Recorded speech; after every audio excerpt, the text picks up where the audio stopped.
Hello friends, welcome to my YouTube channel. दोस्तों, आज हम आपको भारत की आज़ादी के विषय में बताने जा रहे हैं। तो जैसा कि भारत की आज़ादी के विषय में हम जानने जा रहे हैं, तो उससे पहले हम यह जानने का प्रयास करते हैं कि भारत गुलाम क्यों हुआ, उसके पीछे के कारण या परिस्थितियां क्या थी कि जो भारत को गुलामी तक ले गई। तो उनमें बहुत सारे कारक हैं। उनमें से एक कारक यह भी था कि भारत को सोने की चिड़िया जो थी, तो इस सोने की चिड़िया को से लोग काफ़ी प्रभावित हुए। तो इसमें भारत की सोने की चिड़िया क्यों कहा जाता था, तो जैसा कि आप जानते हैं, उत्तर भारत से लेकर दक्षिण भारत तक भारत में लगभग सभी जो जलवायु है यहाँ पे विद्यमान है। उसके बाद यहाँ पे लगभग पूरे भारत में सभी प्रकार के संसाधनों भी पाए जाते हैं। और यह न सिर्फ जैव विविधताओं का पालना भी है, इसमें लगभग सभी प्रकार के पेड़ पौधे, वृक्ष और जीव जंतु भी यहाँ पे निवास करते हैं। और फिर भारत में नदियों की प्रचुरता भी बहुत अधिक है।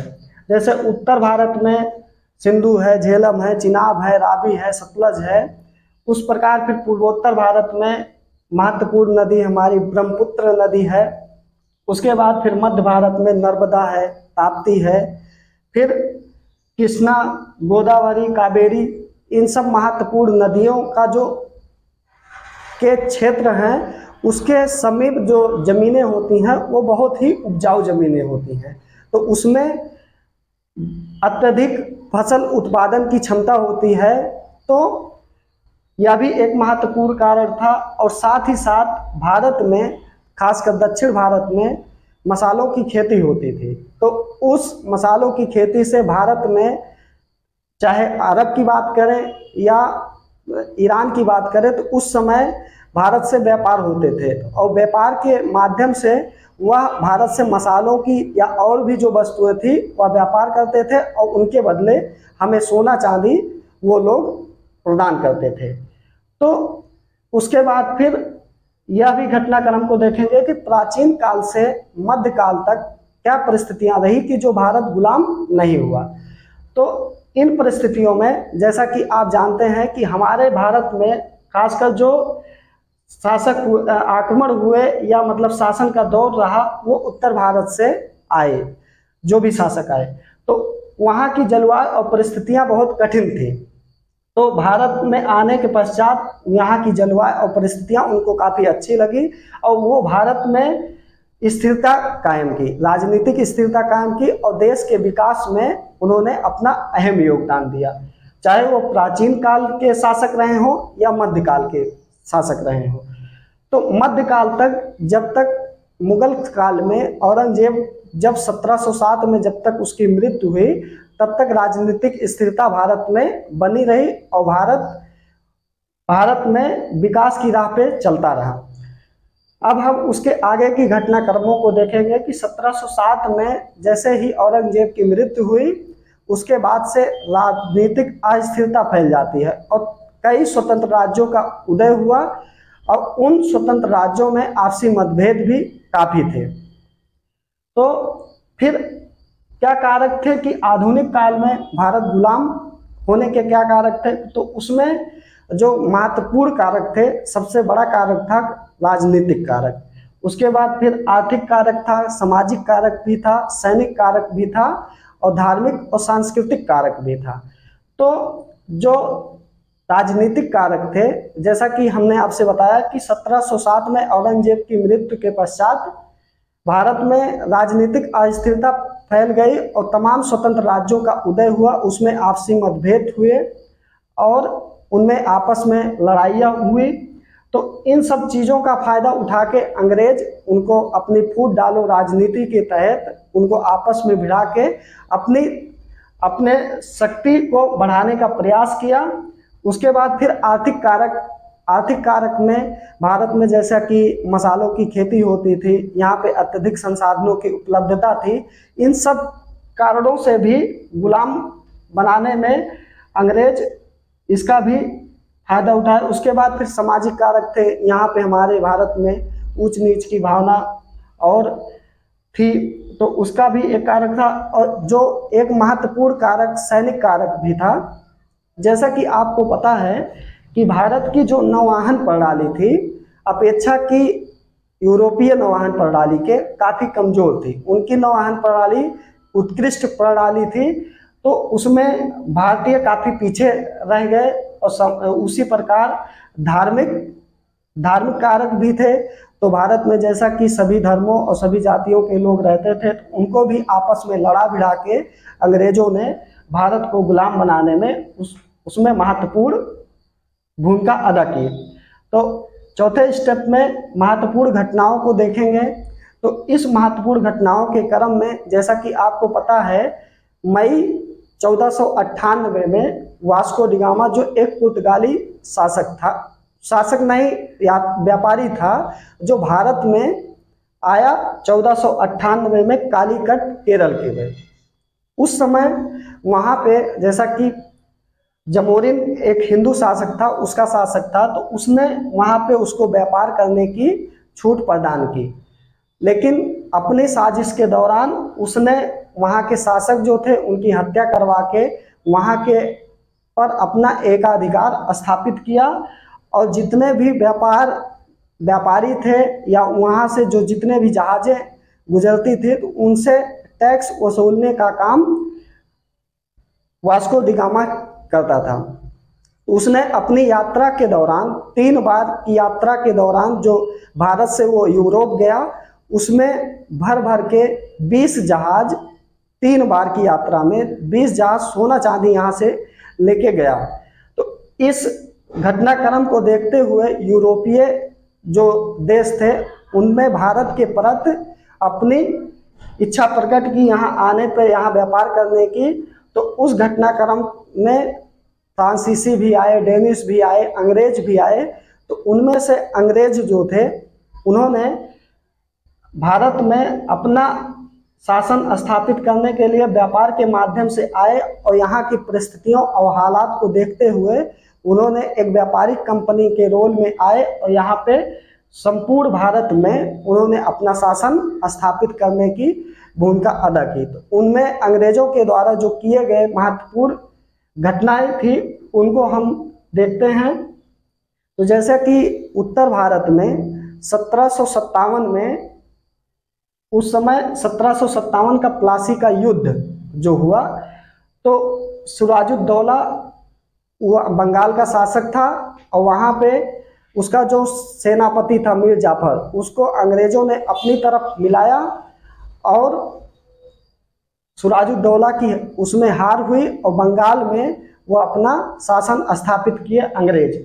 उसके बाद फिर 1764 के बक्सर के युद्ध में, जिसमें 3 सेनाएं जो उस समय की प्रमुख उत्तर भारत की सेनाएं थी वो आपस में मिल के लड़ी, लेकिन फिर भी अंग्रेजों से हार गए। साजिश और फूट डालो राजनीति के तहत अंग्रेज उसमें उनके सेना में जो प्रमुख लोग थे या किसी के माध्यम से, गुप्तचर के माध्यम से वो जाके मिल जाते थे और वो उन पर मतलब पैसे के माध्यम से उनको अपनी तरफ शामिल कर लेते थे। इससे तीनों सेनाओं जो 1764 में बक्सर के युद्ध में लड़ी उसमें भी अंग्रेज जीत जाते हैं। तो इन दोनों युद्धों ने यह तय कर दिया था कि अब भारत में अगर किसी का शासन होगा तो वह अंग्रेज का होगा। तो इस प्रकार उत्तर भारत में अंग्रेजों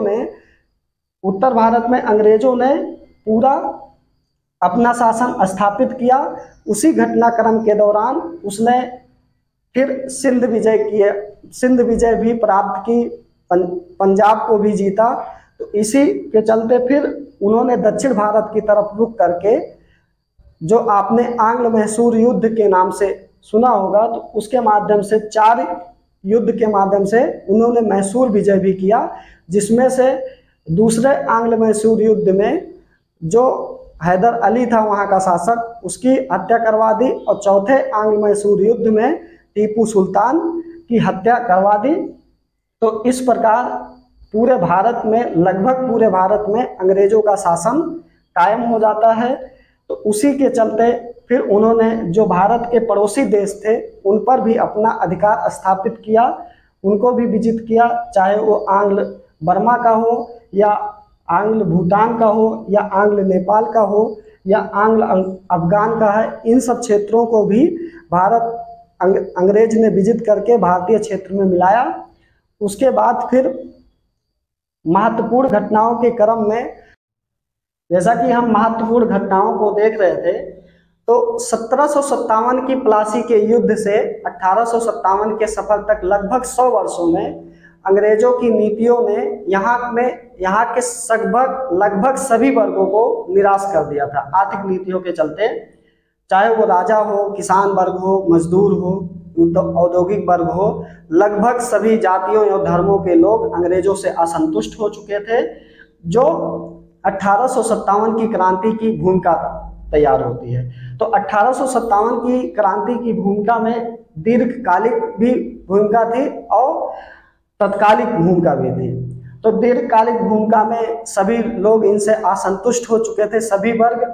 उसमें से कुछ राजा भी थे, जो कुछ क्या सभी, लगभग सभी राजा इनसे नाराज हो चुके थे अंग्रेज से।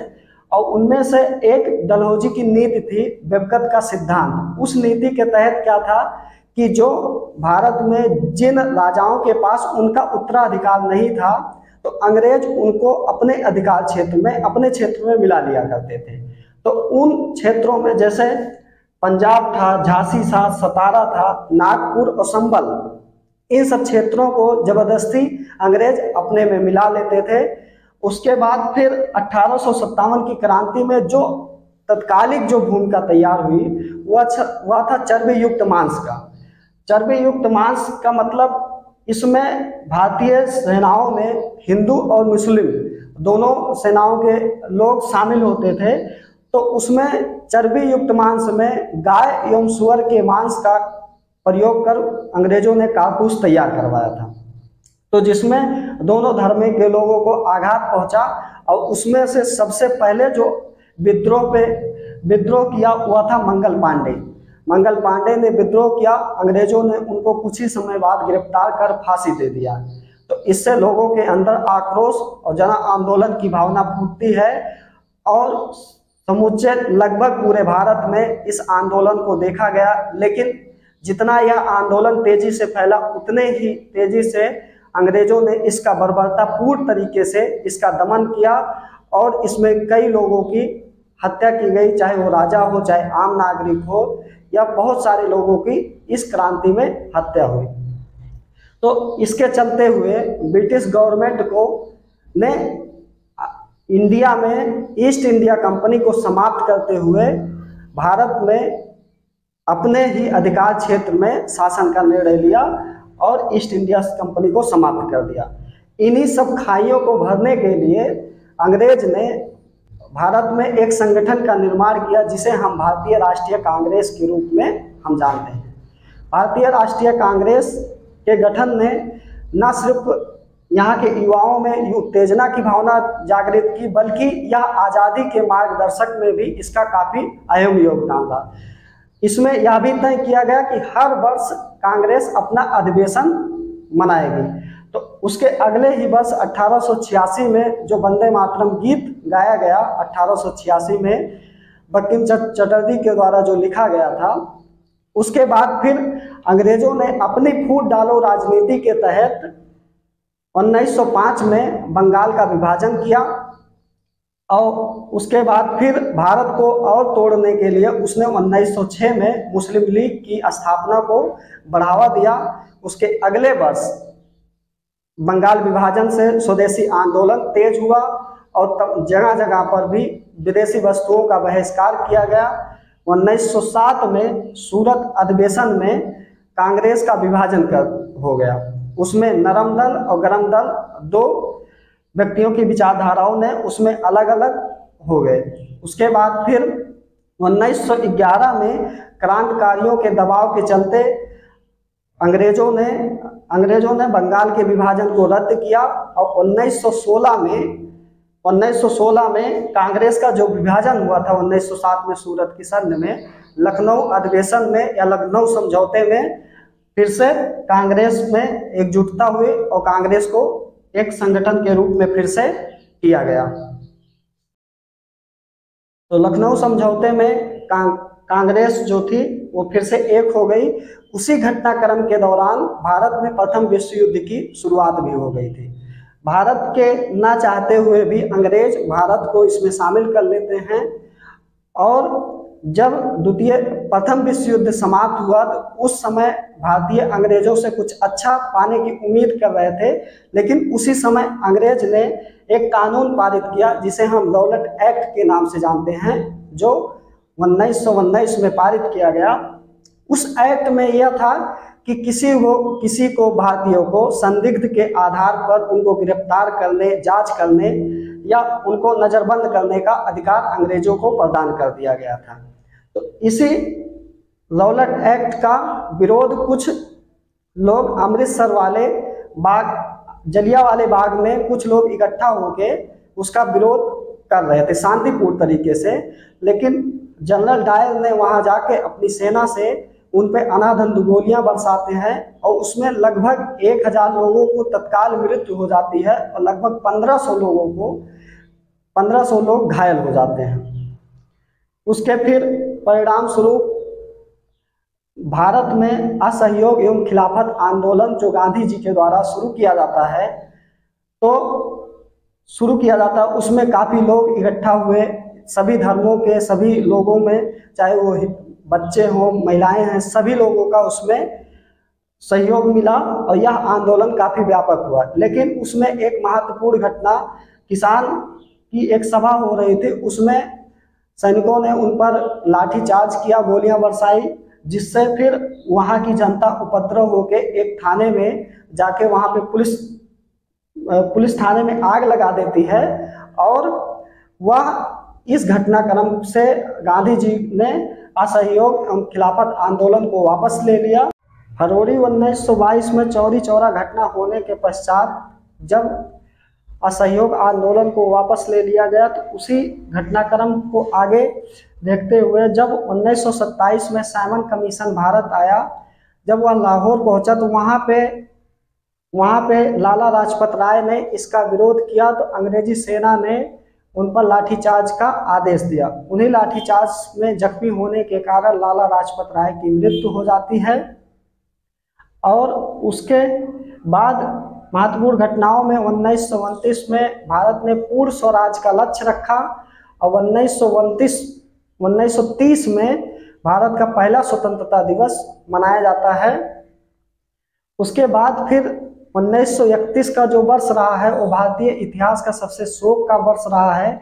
फरवरी 1931 में अल्फ्रेड पार्क जो अभी इलाहाबाद में है, वहाँ पे चंद्रशेखर आज़ाद अंग्रेजी सेना से लड़ते हुए शहीद हो गए। उसके बाद 1931 में 23 मार्च 1931 को भगत सिंह सुखदेव राजगुरु को फांसी दे दी जाती है।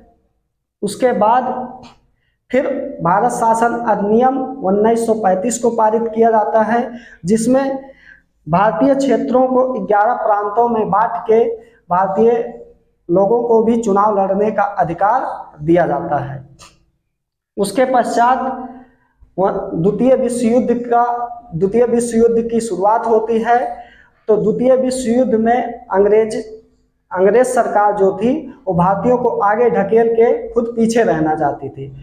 तो अंग्रेज के इस रवैये को जानने के बाद भारतीय लोगों ने अंग्रेज का विरोध किया, और उसके बाद 1940 में मुस्लिम लीग के द्वारा लाहौर अधिवेशन में अप्रत्यक्ष रूप से अलग पाकिस्तान की मांग की, और 1942 में क्रिप्स प्रस्ताव भारत आया। उसके क्रिप्स प्रस्ताव को पूरी तरीके से सभी व्यक्तियों या सभी नेताओं, सभी पार्टियों के बहिष्कार होने के पश्चात भारत में भारत छोड़ो आंदोलन शुरू किया जाता है, जिसमें गांधी जी ने करो या मरो का नारा देते हैं। उसके बाद फिर शिमला समझौता हुआ। शिमला समझौता भी पूरी तरीके से असफल रहा। उसके पश्चात 1946 में माउंट इटली के द्वारा भारत को स्वतंत्र करने की घोषणा की जाती है। तो 1946 में कैबिनेट मिशन को भारत आता है, और उसमें उसी कैबिनेट मिशन के पश्चात मुस्लिम लीग ने प्रत्यक्ष कार्यवाही दिवस को भी मनाया और अंतरिम सरकार का भी गठन किया गया। उसके पश्चात फिर भारतीय स्वतंत्रता अधिनियम 1947 को पारित किया गया, जिसमें 3 जून को माउंटबेटन योजना बनी और भारत विभाजन की नींव रखी गई, जिसमें 2 स्वतंत्र राज्यों के निर्माण की बात कही गई। तो इस प्रकार 14 अगस्त 1947 को पाकिस्तान एक स्वतंत्र राज्य के रूप में उदय हुआ और अगले दिन 15 अगस्त 1947 को भारत भी स्वतंत्र हो गया। तो इस प्रकार लंबे संघर्ष के दौरान हम भारतीयों को स्वतंत्रता मिली और इसका हमें आदर करना चाहिए। तो जय हिंद, जय भारत।